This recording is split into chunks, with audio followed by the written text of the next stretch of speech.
Given the centrality of Darwinism to the debate over intelligent design, one would expect Professor Ayala to marshal a powerful array of evidential arguments in support of the power of random mutation and natural selection to generate biological complexity.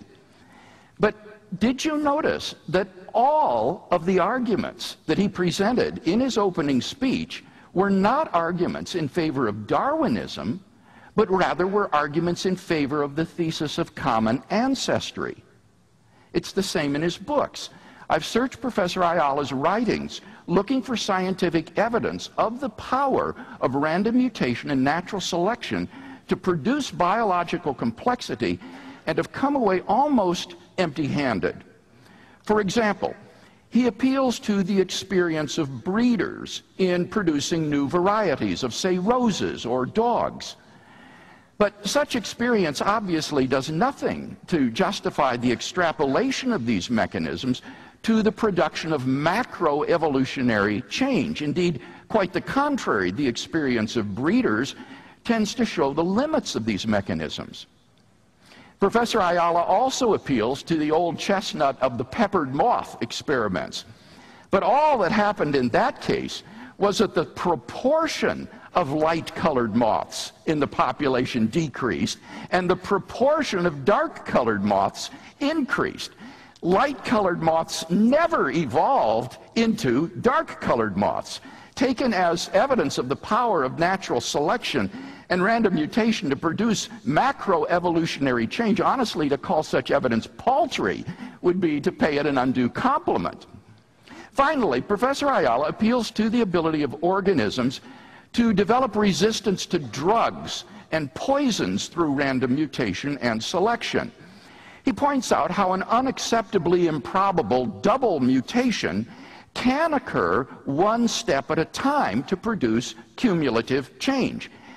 He then extrapolates the process to explain macroevolutionary change. But of course the question is precisely, can the example be extrapolated in that way? In his most recent book, The Edge of Evolution, Michael Behe argues that the very evidence of organisms' development of drug resistance is a powerful indication of the limits of random mutation and natural selection to produce evolutionary change. For example, malaria and the human immune system have been waging war against each other for over 10,000 years. Since the advent of modern medicine, human beings have been developing anti-malarial drugs to destroy the bacterium. Unfortunately for us, the malarial population is huge. The average person infected with malaria has over 1 trillion malarial cells in his body. Therefore, malaria mutates extremely rapidly, and so has been able to develop resistance to every drug we've hurled at it. Simple, single-point mutations are enough to make malaria drug-resistant. For example, a mutation in one amino acid at point 108 suffices to render malaria drug-resistant to pyrimethamine. On the other side, there's enormous selective pressure for the human immune system to develop some sort of defense against malaria, but it hasn't done so. Instead, what's happened is that a mutation has occurred in the human respiratory system, which makes some people immune to malaria, namely sickle cell hemoglobin. Unfortunately, the downside is that it also produces sickle cell anemia, which is eventually deadly. Now, here's where things get really interesting. Despite its incredible mutation rate, which has enabled malaria to overcome every drug we've thrown at it, malaria has never, in all those thousands of years and trillions of mutations, been able to overcome sickle hemoglobin. Molecular biology explains why. Resistance to a drug can result from a simple single-point mutation, but overcoming sickle hemoglobin would require multiple simultaneous mutations, or else a sequence of mutations occurring blindly, and both are just too improbable to occur. HIV provides another case study. It mutates 10,000 times faster than malaria. In the last 50 years alone, the AIDS virus has mutated as much as all the cells that have ever existed upon the earth. It has tried out every possible combination of up to 6-point simultaneous mutations and has become resistant to every drug we've developed. But, Behe says, through all that, there have been no significant basic biochemical changes in the virus at all. On a functional biochemical level, the virus has been a complete stick in the mud.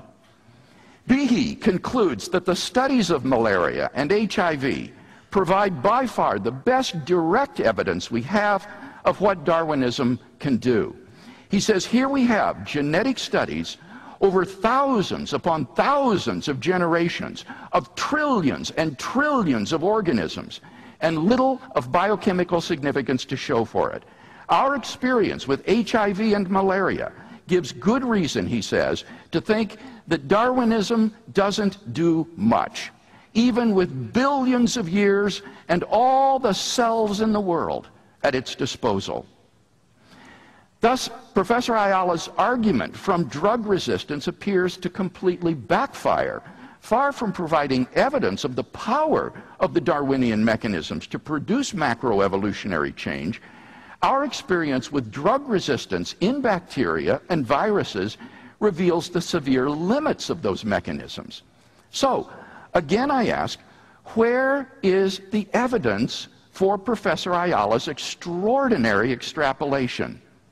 Michael Behe says that the evidence for common descent seems compelling, but except at life's periphery, the evidence for a pivotal role for random mutation is terrible. Now, if he's wrong about this, then let us hear the evidence. I'm genuinely open to it. Just tell us what it is.